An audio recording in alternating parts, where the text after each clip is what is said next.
The engine coughed, sputtered, and died. An hour past noon. The silence that followed was absolute, heavier than the heat. I drank the last of my water and started walking. The desert doesn't just burn you, it empties you. Hours bled into one another until my own thoughts felt foreign. That's when I saw it, shimmering on the horizon.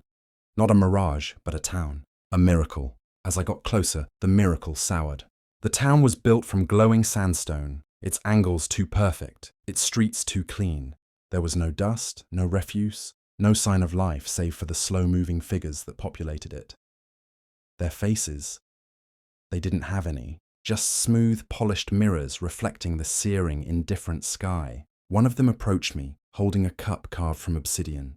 It offered me water. As I drank, I saw my own sun-blasted, terrified face reflected in its polished surface. The figure had no face of its own to show, only mine. They led me, not with force, but with a silent, inexorable pressure, through the pristine streets. I passed their homes, identical blocks of sandstone. I dared to look inside one. It was empty, save for a single man-sized mirror standing in the center of the room, angled towards the window, towards the sun. They gathered me with them in the central plaza, around a great sundial etched into the stone. As the sun reached its zenith, the shadow vanished. A low, resonant hum began, vibrating up from the ground through my bones. They all raised their heads in unison. Their mirror faces caught the noon sun, focusing it into 100 pinpricks of light on the sundial's heart. The air shimmered.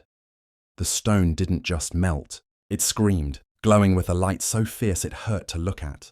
They weren't just reflecting the sun, they were feeding it, offering its own image as a sacrifice. I stumbled back, tried to turn, to run, but they were all around me now, a silent, glittering ring. They turned their faces from the sun and fixed them on me. My own panicked face was reflected 100 times, 1,000 times.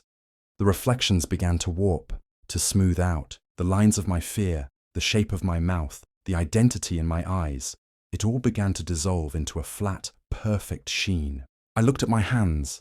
The skin was losing its texture, becoming glass, becoming a mirror. My panic faded, replaced by a profound emptiness, a serene clarity. There was only one purpose: to watch, to reflect, to serve. I raised my head, my new face catching the light, and joined them in their silent, eternal worship of the sun.